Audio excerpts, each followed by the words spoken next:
Bonjour. La leçon que je vous propose aujourd'hui, c'est une leçon de conjugaison. Aujourd'hui, nous allons voir l'impératif. L'impératif, c'est un mode comme l'indicatif et le conditionnel. Bien. Nous avons dit la dernière fois que l'indicatif exprime la certitude de l'action. Bien. Ça veut dire que cette action, on est sûr qu'elle va se dérouler. C'est bien. Par exemple, comme à midi, nous sortirons. Futur simple. Hier, j'ai terminé mes exercices. Passé, composé. Quand j'étais petit, j'étais très méchant. Imparfait, c'est très bien. Même le futur simple exprime l'incertitude.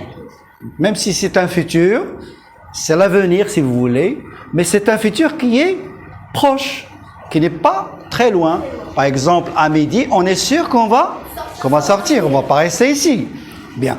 Par contre, le conditionnel, nous avons dit, c'est un mode qui exprime l'incertitude. Bien.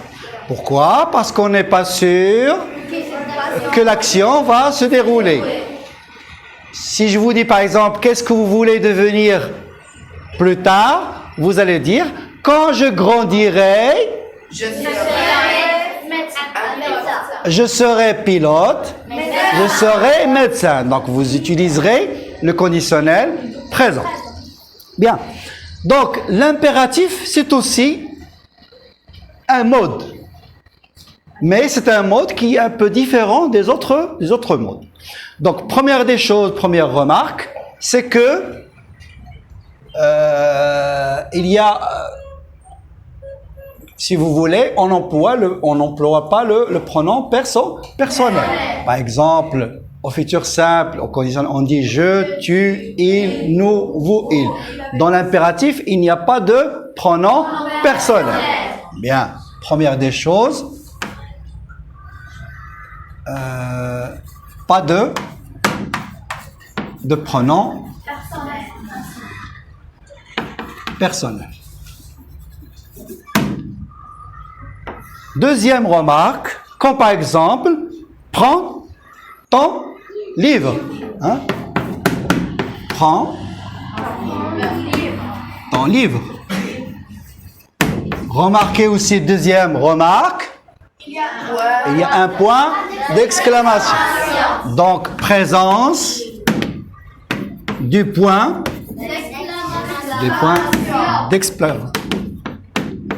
d'exclamation.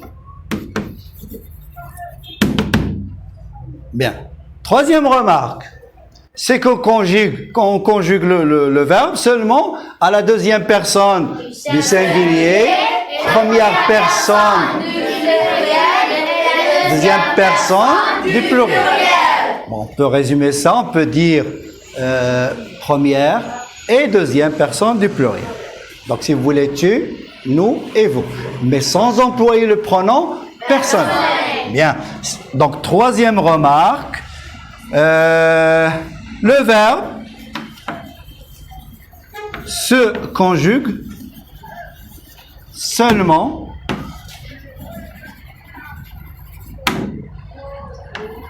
à la première personne du singulier, deuxième personne du singulier et première et deuxième personne. Voilà, c'est très bien.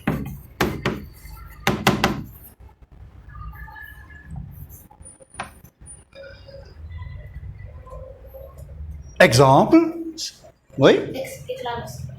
Explique la leçon. Alors. Travail des devoirs. N'employez pas des phrases, seulement le verbe. Hein? Travail des devoirs.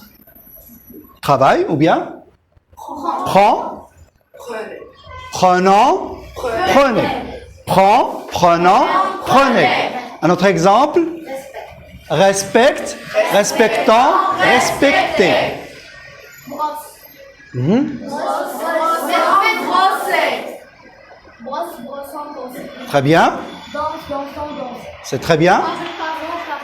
Oui. Mange, mange, Prononce bien. mange, mangeant, mange. Doucement. Voilà. Marche, marchant, marcher. Très bien. Excellent. Sort, sortant, sortez. C'est bien. Parle, parlant, parle. Oui. C'est ce que tu aimes. Parle, parlant, parler. Révise, révisant, réviser. Révise, révisant, réviser. Fini, finissant, finissez. Donc vous l'avez déjà vu, le verbe finir, on ajoute deux S. Hein? Oui? Agis, agissant, agissez. Oui, très bien. Choisis, choisissant, choisissez. Très bien. Choisis, choisissant, choisissez. Réussir, réussissant, réussissez. Réussi, réussissant, réussissez. Lire, lire, Lis, lis, lisant, lisez. Répète. lire, lisons, lisez. Voilà. Entre, entrant, entrez. Très bien. Employé, employant, employé. Bien, très bien. Quatrième remarque. Certains verbes du premier groupe ne prennent pas S. Les verbes du premier groupe ne prennent pas S. C'est pas comme le présent de l'indicatif. Par exemple, au présent de l'indicatif, on dit tu cherches avec S à la fin, mais à l'impératif, on dit cherche sans S. Donc, cherche sans S, mais clé. D'accord? Donc, quatrième remarque, les verbes du premier groupe ne prennent pas d'S.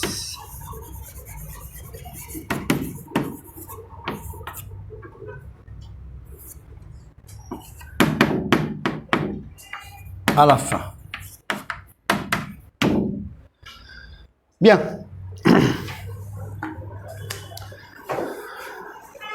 C'est tout pour aujourd'hui. Nous allons essayer d'employer des verbes dans des phrases à la forme impérative ou bien conjuguées au mode de l'impératif. Bien.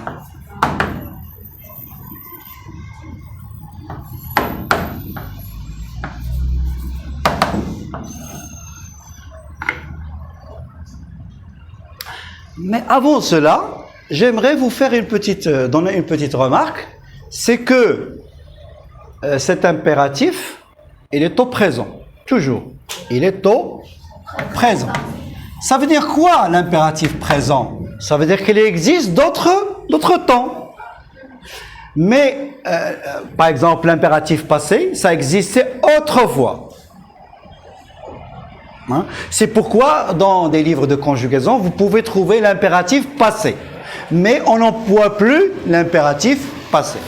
On les garde dans les livres seulement pour vous montrer que il y a certains livres dans le passé, que ce soit au XIIe siècle par exemple, XIIIe, XIVe même siècle, on peut trouver dans des livres, dans des histoires, l'impératif passé.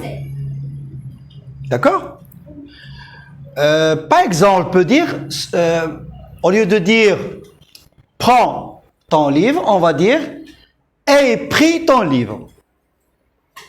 C'est ça l'impératif passé.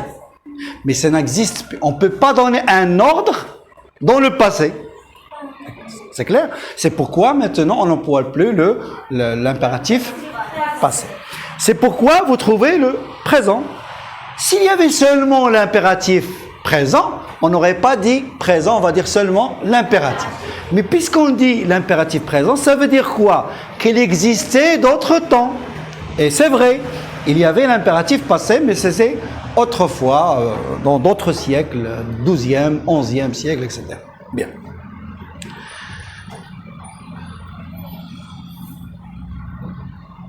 Des phrases? Oui? Respecte tes âmes. Respecte tes âmes. Toujours la même chose, sans S. Donc ça veut dire quoi? Ça veut dire quoi? Que il faut faire attention, ne pas confondre le présent de l'indicatif et le présent de l'impératif. Présent de l'indicatif, on dit EES, E. Par contre, à l'impératif, on emploie le verbe à la deuxième personne du singulier, mais sans S. Oui? Regarde la télé.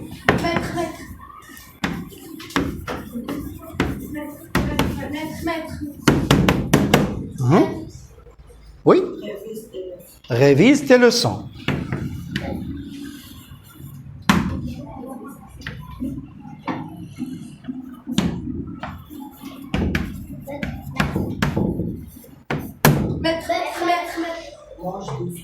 Mange doucement, c'est bien. Fais tes exercices. Expliquez la leçon. Avec d'autres personnes. Arrêtez de rire, c'est bien.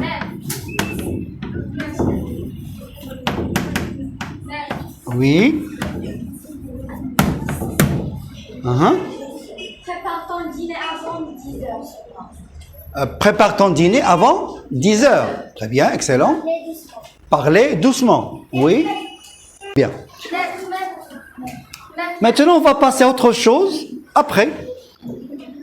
L'impératif, on a déjà vu que la phrase impérative comme type de phrase, mais pas seulement le verbe, la conjugaison.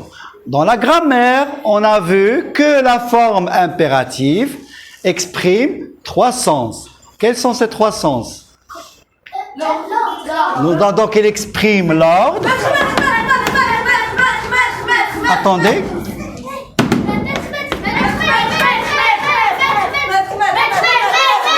Doucement. Le conseil, très bien. Le conseil et le souhait, non. L'interdiction, très bien. L'interdiction. Résumons un petit peu. Nous avons dit que l'impératif, c'est un mode. Il est au présent. Il existait autrefois le passé, mais maintenant on n'emploie plus de passé. Mais vous pouvez le trouver dans le livre de conjugaison. Vous trouvez l'impératif passé. Bien. Première remarque, nous avons dit pas de pronom personnel. Donc on emploie le verbe directement. Deuxième remarque, la présence du point d'exclamation, toujours. Troisième remarque, le verbe se conjugue seulement à la deuxième personne du singulier et deuxième personne du pluriel. Ensuite, nous avons dit que les verbes du premier groupe ne prennent pas des à l'impératif présent, contrairement au présent de l'indicatif. Bien. Et nous avons dit que l'impératif exprime l'ordre ou le conseil ou l'interdiction. Bien. Parfois, s'il y a un verbe pronominal, comme vous le savez, le verbe pronominal se compose d'un pronom personnel et d'un verbe. À la deuxième personne, qu'est-ce qu'on va dire? Bien sûr que vous devez utiliser le pronom personnel se, mais on ne va pas dire te. On le transforme, ça devient toi. Alors qu'est-ce qu'on va dire? Dépêche-toi. Par exemple, lève-toi. Hein? Brosse-toi les cheveux. Assis-toi. C'est bien, pas tous à la fois. Respecte les autres. On va pas... Oui, respecte-toi, oui. On peut le dire si vous voulez. Promène-toi, oui. Et si on veut employer la deuxième et première personne du pluriel, hein, avec un verbe pronominal, par exemple, se lever, qu'est-ce qu'on va dire?